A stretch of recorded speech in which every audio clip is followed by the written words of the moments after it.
আল আসরি ইন্নাল ইনসানা লাফি খুসর। আসরের শপথ। আসর বড় দামি এক সম্পদ, যারা এই সম্পদটারে কাজে লাগাইবা তোমার দামও বেড়ে যাবে।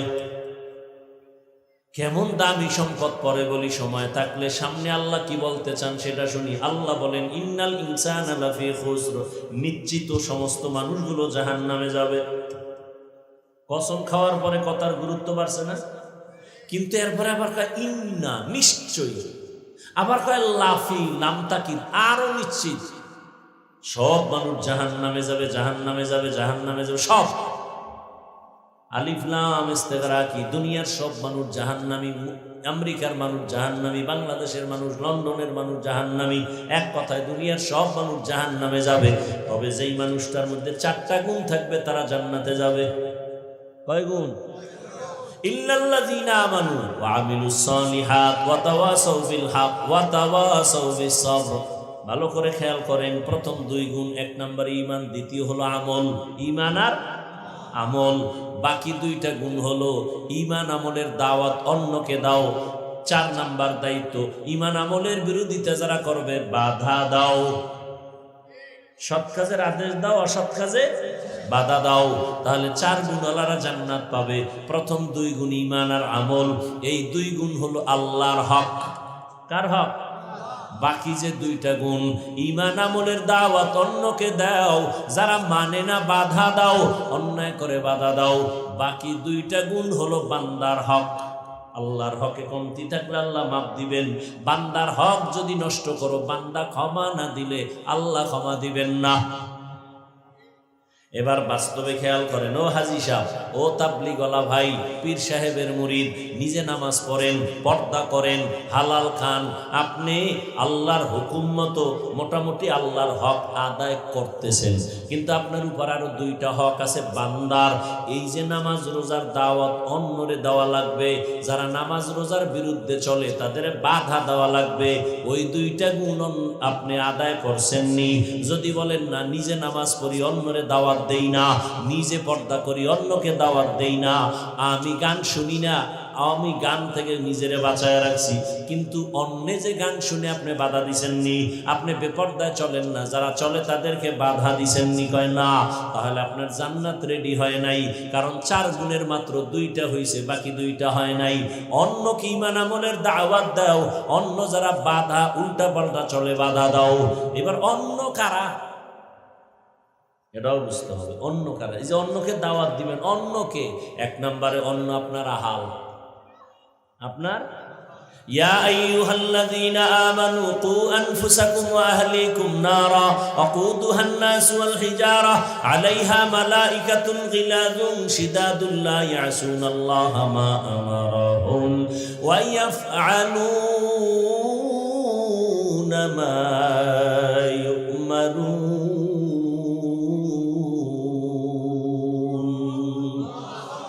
আল্লাহ বলেন, মুমিন জাহান্নাম থেকে নিজেরে বাঁচাও, তারপরে তোমার আহালকে বাঁচাও। আব্বা জান আপনার আহাল, আপনার সন্তান, স্বামী যদি হয়ে থাকেন স্ত্রী আপনার আহাল, শিক্ষক যদি হয়ে থাকেন ছাত্র আপনার আহাল, যদি আপনি মসজিদের ইমাম হন মুসল্লি আপনার আহাল, আপনি যদি দোকানের মালিক হন কর্মচারী আপনার আহাল। ও স্বামী, জাহান্নাম থেকে নিজেকে আগে বাঁচাও, আহাল স্ত্রীকে বাঁচাও। ও বাবা, নিজেকে জাহান্নাম থেকে আগে বাঁচাবেন, আপনার আহাল সন্তানকে তারপরে বাঁচাবেন। ও আল্লাহর বান্দারা, এই রকম প্রত্যেকে দায়িত্ব পালন করতে হবে। সন্তান আপনার আহাল, নিজে নামাজ পড়েন, সন্তানকে নামাজ পড়াইছেননি, নিজে পর্দা করেন, সন্তান পর্দা করেনি, হিসাব দেওয়া লাগবে বাবার। স্বামী আপনি নামাজ পড়েন, আপনার স্ত্রী নামাজ পড়েনি, আপনাকে জবাব দিতে হবে। এরে আল্লাহর বান্দারা, আমি আপনাদের কিন্তু এতক্ষণ যে বয়ান শুনাইতেছি, কষ্ট করিয়া করিয়া কথা বলি, একবারও কিন্তু বলি না সবাই হুজুর হও, একবারও বলি না আমি কওমি মাদ্রাসার ছাত্র আপনারাও কওমিতে যান, একবারও বলি নাই আমি তাবলীগের লাইনের সন্তান আপনারাও তাবলীগ না করলে জাহান্নামে যাবেন, একবারও বলি নাই আমি পীরের মুরিদ আপনারা যদি পীরের কাছে না যান জাহান্নামে যাবেন, একবারও বলি নাই। আমি আপনাদের কি বুঝাইতে চাই ভালো করে খেয়াল করেন।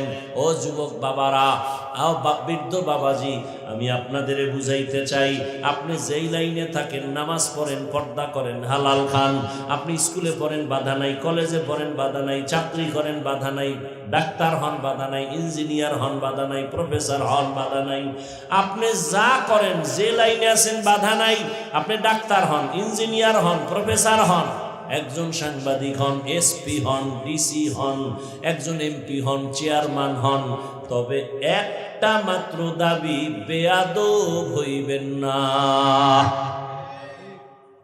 তাহলে মরার আগে ভঙ্গু, কোনো সন্দেহ নাই, মরার আগেই ভঙ্গু।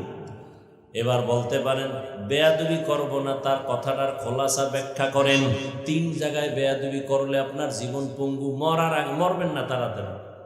এই নষ্ট মানুষটি তাড়াতাড়ি মরে না, ওরা নিজেও জ্বলে, অন্যরে জ্বালাইয়া টালাইয়া এরপরে মরে।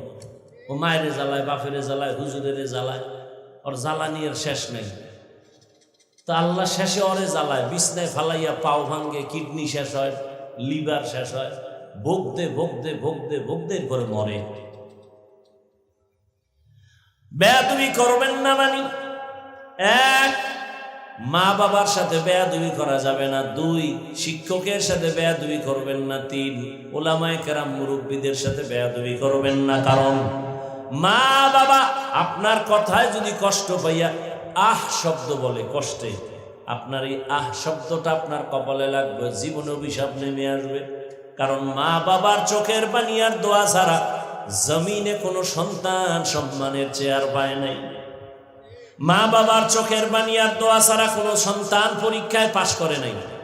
জানো না রে নিমো খারাম, জানো না তুই পরীক্ষা দিতেছ, তোর খবর নাই যে মা সারা রাত দোয়া করতেছে, মাওলা আমার সন্তানের পরীক্ষায় তুমি পাশ করায় দাও। চাকরির ইন্টারভিউ দিছো, তোর মা কিন্তু ঘুমায় নাই, বাবায় ঘুমাইছে, মা দোয়া করছে, আল্লাহ আমার সন্তান ইন্টারভিউ দিতে যায়, তুমি সফলতা দিও। বিদার যাইতেছো, মা ঘুমায় না, কান্না করে দোয়া করছে, হে মালিক আমার সন্তানটারে তুমি ভালো চাকরির ব্যবস্থা করে দিও। আমি হাফিজুর রহমান এই চেয়ারে মা বাবার চোখের পানি ছাড়া বসতে পারি নাই। তবে আমার আব্বা আম্মা আমার জন্য কলিজা বইরা দোয়া করছেন, কিন্তু আমারে বয়ান শিখাইয়া এই চেয়ারে বয়ানে বসান নাই। আমাকে বয়ান শিখাইছেন হাতে ধইরা ধইরা আমার শিক্ষক, আমার উস্তাদ, আমার ওলামায়ে কেরাম। ঠিক নি? আমি দস্তকাত দিতে পারতাম না, আমার শিক্ষক আমারে দস্তকাত শিখাইছে। আমি আরবিতে কথা বলতে পারতাম না, ইংলিশে কথা বলতে জানতাম না, শিক্ষক আমাকে শিখাইছে। আমি বাংলায় কথা বলতে পারতাম না, বাবার নাম বলতে পারি না, মায়ের নাম বলতে পারি না, শিক্ষক আমাকে শিখাইছে। আমার সব কিছু শিক্ষকের অবদান আমার পেছনে কম না। আবার আমি বয়ানও শিখছি, বয়ান যখন করি কিন্তু বয়ানে মজা পাওয়া যায় না। মজা যখন আসতে শুরু হইল তখন এই মজা বাড়তেছে আল্লাহওয়ালাদের দোয়ার কারণে,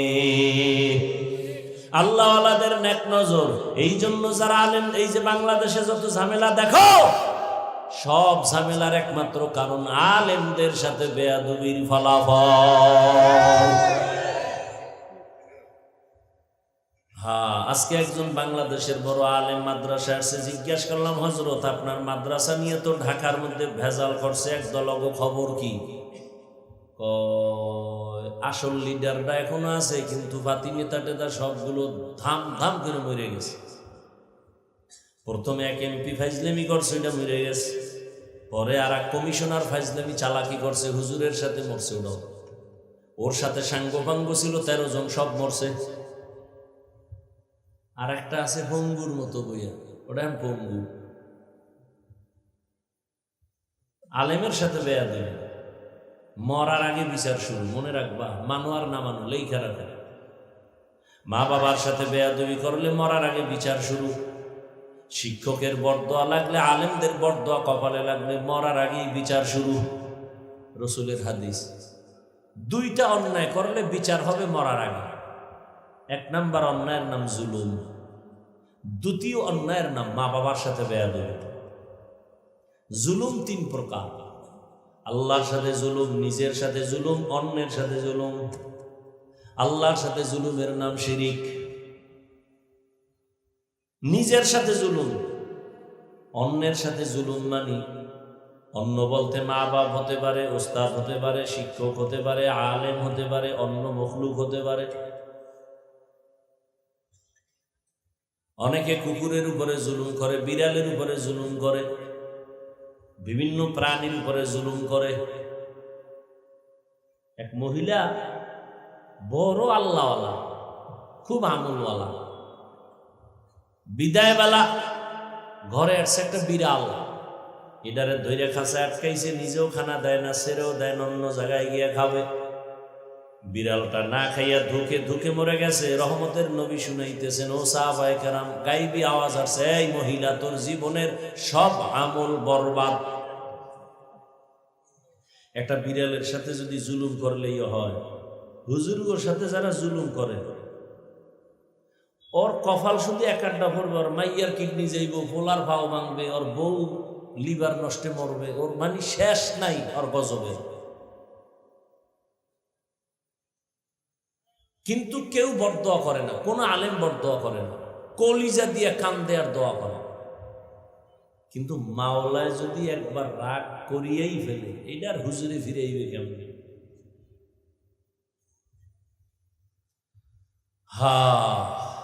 এ আমার যুবক বাবারা, স্কুলে পড়ো, কলেজে পড়ো, চাকরি করো, ব্যবসা করো, বাধা নাই, ডাক্তার হও, দোয়া করে গেলাম, ডাক্তার হও, তবে কি হইও না, বেয়াদব হইও না। যদি বেয়াদব মার্কা ডাক্তার হও, তাসলিমার মতো জুতা খাইয়া পালাইতে হবে।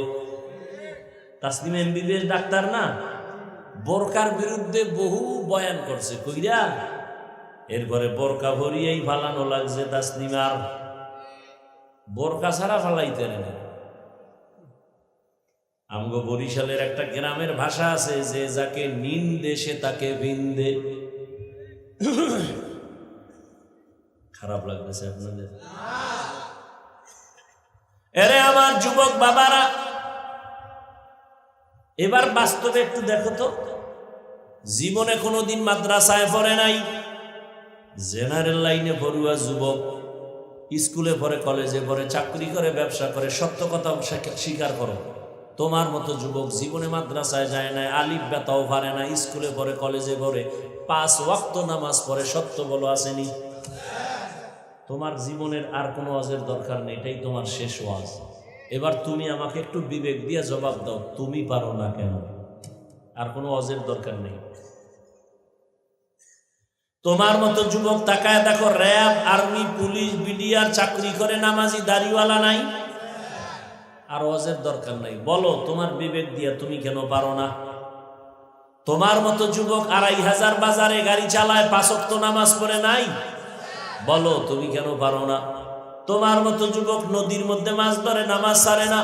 তোমার মতো যুবক তাকায় দেখো, দোকানদারি করে, ব্যবসা করে, নামাজের সময় মসজিদে দৌড়ায় গিয়া নামাজ পড়ে, তুমি কেন পারো না? তোমার মতো যুবক ময়দানে কৃষি কাজ করে, গামছা বিছাইয়া নামাজ পড়ে নাই, নামাজ ছাড়ে না, বলো তুমি কেন পারো না?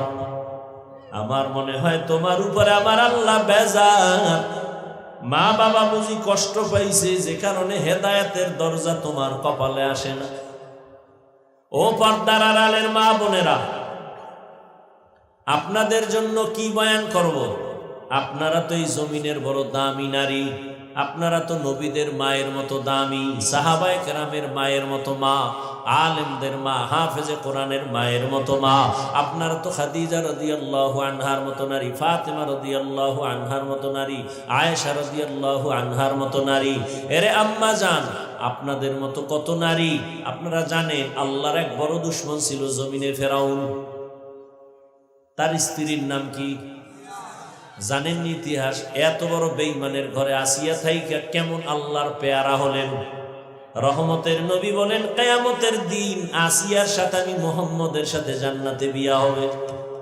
যেই ফেরাউন আল্লাহর নাম আইনা নিজেরে আল্লাহ দাবি করছে, আনা রব্বুকুমুল আলা, ফেরাউন খোদা দাবি করে, আমি শুধু খোদা না, আমি সব থেকে বড় খোদা।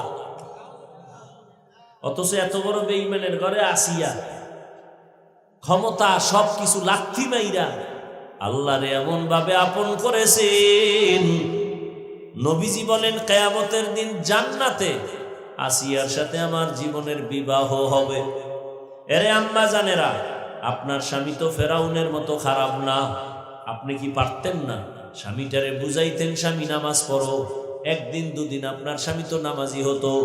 আপনি যদি স্বামীটাকে বুঝায় বলতেন, স্বামী মা বাবার আদর মায়া ছাড়িয়া তোমার সংসারে আসছি, আমার জীবনে না খাইয়া থাকলেও তোমার ঘরে আসি, খাইয়া থাকলেও তোমার ঘরে আসি, তবে আমার জীবনের একটা বড় দাবি, ও স্বামী হারাম টাকার মাল ঘরে আনবা না, হারাম খাইয়া নিজেদের রক্ত নাপাক করব না, আমাদের সন্তানদের রক্ত নাপাক করতে দিব না।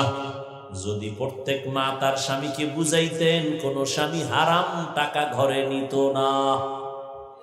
আরে আম্মা জান, স্বামীর টাকা বিদেশ দিয়ে পাঠায়, চাকরি কইরা কামাই রুজি করে টাকা দেয়, আপনারা মোবাইলে উল্টাপাল্টা করেন, গোপনে গোপনে গুনার পথে ব্যয় করেন, নিজের কপালে নিজে কুঠার আঘাত করতেছেন। কারণ স্বামী, দুনিয়ার কোন স্বামী নিজের জন্য কিছু করে না, গাধার মতো কষ্ট করে স্ত্রীর জন্য, সন্তানের জন্য। প্রত্যেকটা স্ত্রী যদি মনে করত যে স্বামী মইরা গেলে সম্পদ তো কার, এই স্বামী মইরা গেলে সম্পদ স্ত্রীর সবকিছু না, যদি প্রত্যেকটা স্ত্রী মনে করত আরে স্বামী মইরা গেলে সব তো আমার, তাহলে আমি কেন চুরি করি? তাহলে মূলত তো আমার সম্পদ আমি ক্ষতি করি। চিন্তা নাই, অন্ধ হয়ে গেছে গুনার সাগরে গিয়া। প্রত্যেকটা সন্তান যদি মনে করত আমার বাবার কামাই রুজি সব আমার, বাবায় মরিয়া গেলে আমি ছেলের উপরে সব দায়িত্ব চলে আসবে, এই চিন্তা যদি প্রত্যেকটা ছেলে করত, কোনোদিন বাবার টাকা চুরি করত না। অথচ প্রত্যেকটা ছেলে বাবার টাকা চুরি করে মোবাইল ঠিক রাখার জন্য, মোবাইলে আকাম করার জন্য বাবার টাকা চুরি করে, মায়ের টাকা চুরি করে, আর সারা রাত মোবাইলে জেনা করে, দরজা জানালা বন্ধ করে। চোখের জেনা, হাতের জেনা, কানের জেনা, অন্তরের জেনা, জবানের জেনা। সারা রাত গুনাহ করতে করতে চেহারাটা নষ্ট করে ফেলছে। ওদিকে কিডনি শেষ, হার্ট শেষ, ব্রেন শেষ, লেখাপড়া শেষ, যৌবন শেষ, জীবন শেষ। তোদেরকে কেমন ভিডা দরকার যে তোরা বাঁচতে চাও বেশি দিন, যুবকরা, কিন্তু অস্ত্র হাতে নিছো, মরণ অস্ত্র মোবাইল, মানে দ্রুত মরার অস্ত্র মোবাইল। দ্রুত মরবি, দ্রুত বাঁচতে চায় বেশি দিন, কিন্তু অস্ত্র লয়ে ঘুরে দ্রুত মরার। চোখের পাওয়ার থাকে না, কানের পাওয়ার থাকে না, হার্ট দুর্বল, ব্রেন দুর্বল, যৌবন দুর্বল, লেখাপড়া দুর্বল। এই মোবাইলের কারণে মায়ের সাথে বেয়াদবি, বাবার সাথে বেয়াদবি, শিক্ষকের সাথে বেয়াদবি, বড়দের সাথে বেয়াদবি। এক কথায় তুই এখন আসো বেয়াদব হইয়া, তুই মইরা গেলে জানো না তোর মা বাপ দোয়া করবে খুশি হইয়াছে, একটা বিপদ গেছি গা। কারণ তোর চরিত্র এত খারাপ। অনেক মা গোপনে কান্না করে, আল্লাহ এমন ছেলে দিলা, মানুষের সামনে মুখ দেখাইতে পারি না, মহিলারা গালি দেয়, তোর ছেলে এত খারাপ কেন? যুবকরা বানায় বলতেছি, তোর বাবারা গোপনে গোপনে কান্দে আর আমগো কাছে এসে দোয়া চায়, হুজুর এমন একটা ছেলে পাইছি লাইনে চলে না, ওর কারণে লজ্জায় মুখ দেখাইতে পারি না, দোয়া কইলেন আল্লাহ পারলে হেদায়েত দিক, নাইলে যেন চাকার তলে হইয়া মরে। এবার বুঝ তুই কেমন অভিশাপ লইয়া ঘুরো। এই নিব খারাপ, লজ্জা শরম আছে তো? তোর মা চায় তুই মরিয়া যা। এবার বুঝ তোর কেমন পোড়া কপাল লয়ে তুই দুনিয়াতে জন্ম নিছ। তোর চরিত্র এত খারাপ যে তোর বাপ চায় তুই মরে যা। তোর চরিত্র এত খারাপ, তোর লজ্জা শরম আছে? বাপ দেখাও মাস্তানি ভাব। করোনায় খবর হলো তোর মতো তাজা তাজা যুবক শেষ। এমন একটা দিন নেই যুবকের লাশের খবর নাই, গাড়ির নিচে, পানির নিচে, ঘুমের বিছানায় যুবক যুবক যুবক। যুবকের আর একটা মরণ অস্ত্রের নাম বাইক। এটা আর একটা মরণ অস্ত্র, দ্রুত মরার একটা অস্ত্র বাইক। আমার আম্মা একটা কথা কয়, গ্রামের মানুষ তো কয়, যারে কথায় ধরে না ওরে ঝাড়ুর বাড়িতেও ধরে না। বুঝো এই ওয়াজে কি হইব? ফজর পড়ো নাই, জোহর পড়ো নাই, আসর পড়ো নাই, মাগরিব পড়ো নাই, এশা পড়ো নাই, তুই বয়ান শুনে আবার যাই মোবাইল চালাবি, ফজর পড়বি না, কি হইব এই ওয়াজ দিয়া?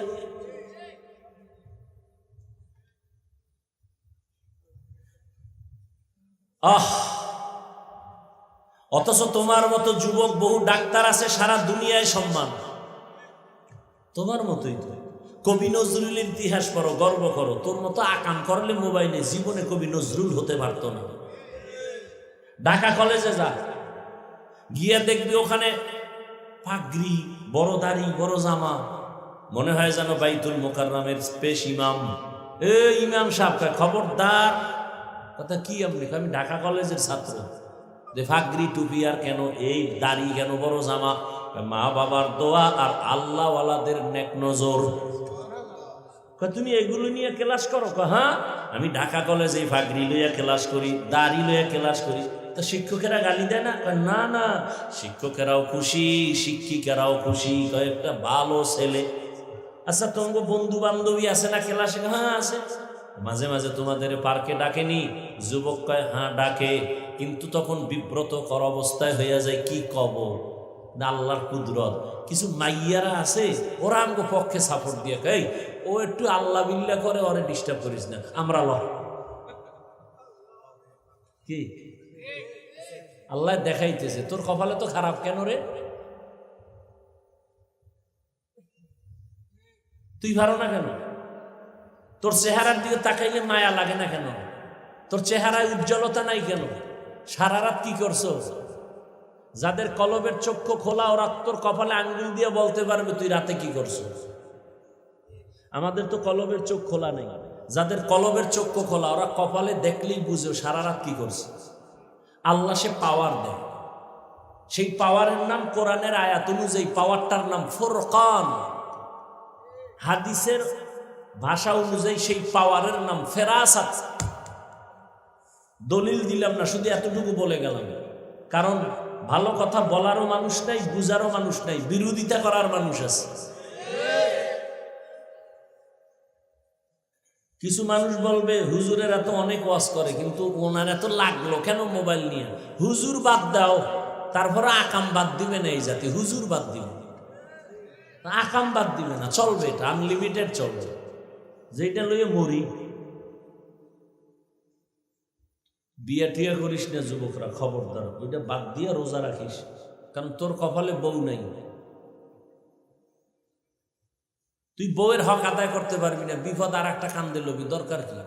কয়দিন পর তোরে তুই ভাগবে, দরকারটা কি? হুদা একটা বিপদ কান্দে নেওয়া।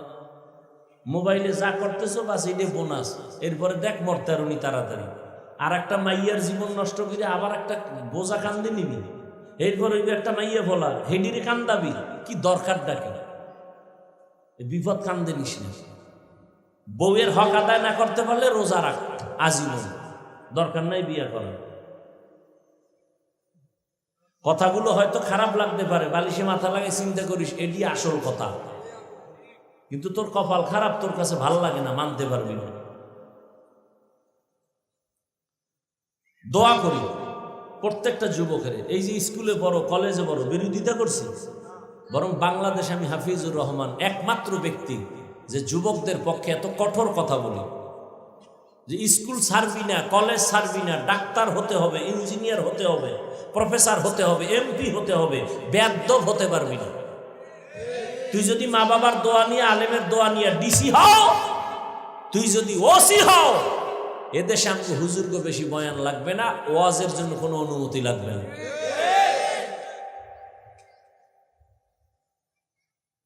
সমস্যা কি? ইসলামী মন মানসিকতা নিয়ে ডিসি হও, এমপি হও, ডাক্তার হও, ইঞ্জিনিয়ার হও, প্রফেসর হও। এই জন্য তো দেখো না, শিক্ষার ঘরে আগুন লাগাই দিছে। ইসলাম বলতে কিছু রাখবে না। কলেজে ভার্সিটিতে যেন ইসলামের কোনো ইতিহাস না থাকে। ওমরের ইতিহাস জবাই করে দিছে, কারণ ওমরের ইতিহাস শুনলেই শরীর গরম হয়।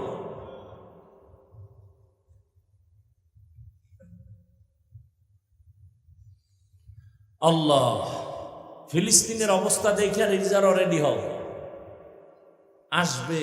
ইমান যদি বাঁচাইতে চাও তা বিপদ আসবেই, আসবেই, আসবেই, কোনো সন্দেহ নেই।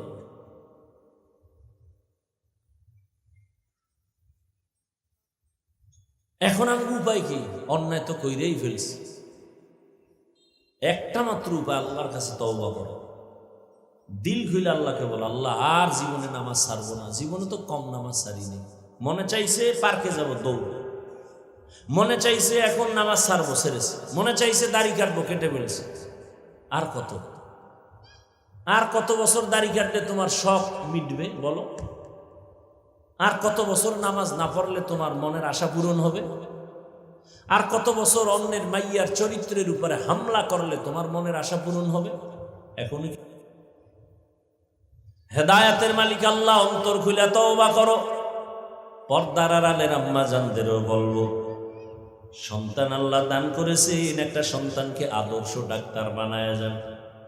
কোরআন পড়বে, ডাক্তারি করবে, মা বাবার জন্য আবার দোয়াও করবে। আজকে থেকে মা আপনারাও তওবা করেন, আর বেপরদায় চলবেন না, স্বামীর মাল খেয়ানত করবেন না, সন্তানটাকে বেলাইনে চালাবেন না, মোবাইলে সময় নষ্ট করবেন না। এরে আম্মা জান, আপনাদের মতো পর্দাওয়ালা নামাজি মা আছে না নাই? আপনারা কেন পারবেন না? তওবা করেন। বৃদ্ধ বাবাজিরা, আপনার মতো কত বুড়ারা মসজিদে গিয়া নামাজ পড়ে, আপনারা কেন পারেন না? এখনো সময় আছে, তওবা করেন, আর নামাজ ছাড়বেন না, বেপরদায় চলবেন না। যুবক বাবাদের বলবো, তওবা করো। জীবনে কত নামাজ ছাড়লা, বেপরদায় চললা, মনে মনে আমার আল্লাহকে বলো, হে আল্লাহ, আমি আদর্শওয়ালা ডাক্তার হব, আদর্শবান ইঞ্জিনিয়ার হব, আর নামাজ ছাড়বো না, বেপরদায় চলবো না, মা বাবারে কষ্ট দিব না। ওলামায়ে কেরামের দোয়া নিয়া, শিক্ষকের দোয়া নিয়া, নবীর আদর্শ মেনে চলবো। তওবা করার মতো যদি অন্তর কারো তৈরি হয়, মুনাফিকি না থাকে, খাঁটি তওবার নিয়ত যাদের আছে, দুটো হাত আল্লাহকে দেখায়া দাও। আয় আল্লাহ, হাতগুলো কবুল করে নেন, তওবা কবুল করে নেন। তওবার উপরে মজবুত হইয়া চলার তৌফিক আমাদের দান করেন, আমিন। আলহামদুলিল্লাহি রাব্বিল আলামিন, والصلاة والسلام على سيد الأنبياء والمرسلين وعلى آله وأصحابه أجمعين يا أرحم الراحمين يا أرحم الراحمين يا أرحم الراحمين رب ارحمهما كما ربياني صغيرا اللهم إنك عفو كريم تحب العفو فاعف عنا اللهم إنا نسألك رضاك والجنة ونعوذ بك من سخطك والنار। ও দয়ার মালিক, কুদরতের নজর দিয়া দেখেন, ওলামায়ে কেরাম, মুরব্বী, হাজী সাহেব, ব্যবসায়ী, চাকরিজীবী, যুবক, ছাত্র, মা বোনেরা হাত তুলেছেন, আমরা সবাই গুনাহগার, জাহান্নামের আসামি।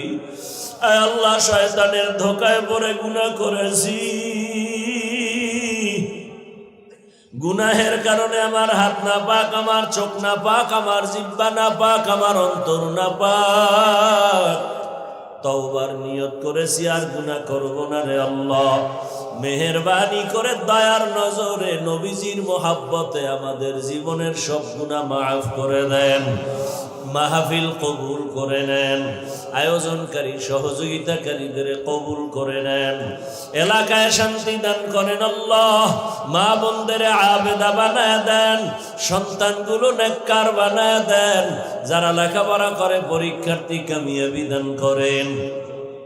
আয় আল্লাহ, আমার কলিজার যুবকদের দ্বীনের খাদেম বানায় দেন, মোবাইলের গুনাহের থেকে হেফাজত করেন আল্লাহ।